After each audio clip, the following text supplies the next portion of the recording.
Welcome to the Student Support Team's Intervention Documentation Training. Here are a few reminders why the intervention process is so important.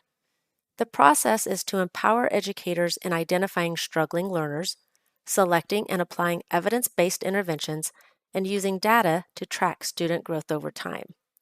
Our goal is to close achievement gaps and ensure equitable learning outcomes. So let's get started. On your intervention documentation form, there are 4 tabs that we will be addressing today: demographics, academic information, Tier 1 choices, and Tier 1 progress monitoring. The first thing that you will need to do is to identify struggling learners based on the Fall STAR 360. Those students in the red and yellow and who are also below the 40th percentile in either reading or math need to be given the Freckle diagnostic in the subject in which the student scored low. The second thing you will need to do is to make a copy of the intervention documentation spreadsheet. Remember to change the share setting to anyone with the link. You are going to complete the first 4 tabs. Let's begin with tab 1, demographics. Once you have identified the student, you will complete the student information, parent information, and the staff information. If you have multiple students, you will need to make a copy of the spreadsheet for each student. Don't forget to check the box for the areas of concern identified. Next, go to the Academic tab at the bottom of the form. You will see a purple row, a pink row, which is the Curriculum tab, and a blue row, the Testing/MTSS data row. Instead of taking the time to type out each student's relevant information, we have made it easy for you. First, go to your teacher roster checklist. On your teacher roster checklist, there is a Links tab, a Curriculum tab, and a Testing MTSS data tab. Find the identified student, go to each tab, and copy and paste the information. Once you have completed the 3 colored rows, then update the report card history. Next, fill out the weekly schedule. We understand that all parents have different approaches, philosophies, and schedules. However, we want an idea of what they are spending their time on and how much time per day.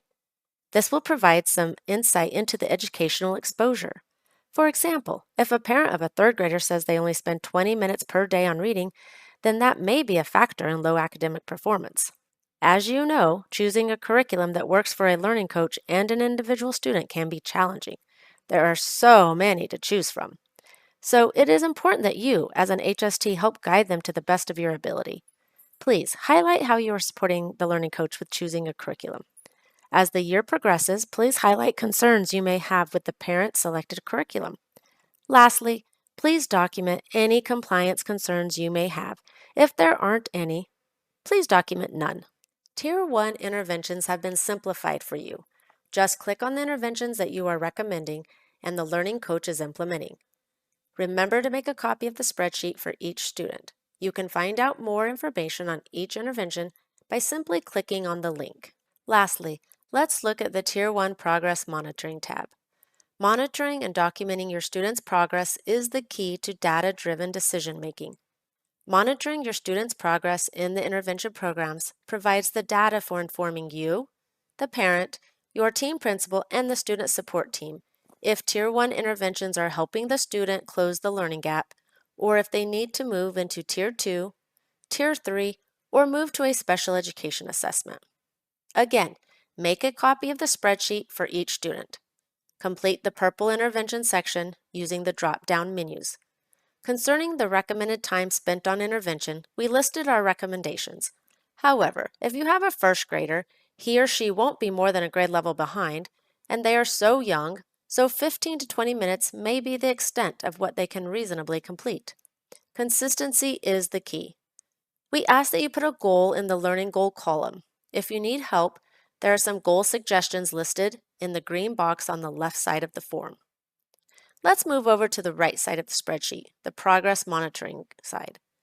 After you have identified the student in need, you will administer the Freckle diagnostic in the appropriate subject area.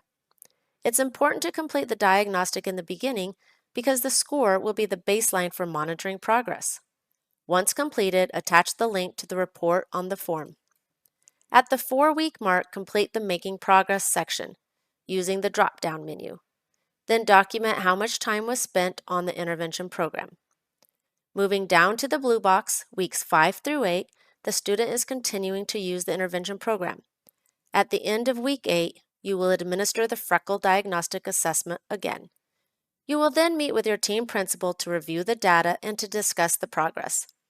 Your team principal will help guide you on the next steps, which may include continue with the current intervention and continue to monitor, change interventions, move forward with requesting an SST to discuss Tier 2 interventions, or discuss academic compliance. We have also included a Tier 1 supplemental supports tab. These resources are not required. They are not standalone interventions or curriculums. They are supplemental resources for your students' use. Learning Ally is great for Audible books for enjoyment or for using grade level exposure literature. The writing videos are also excellent resources. The links to the reading and math workbooks are created by Reading Eggs and Math Seeds. They are great supplemental interventions for parents that like the paper pencil option. In conclusion, the benefits of implementing the MTSS process is that it eliminates the wait to fail model. It's a systematic approach based on data-driven decision-making, and it is key to bridging the academic gap. Thank you for taking the time with us today. If you have any questions, please feel free to reach out to your team principal and/or the student support team. Have a wonderful year.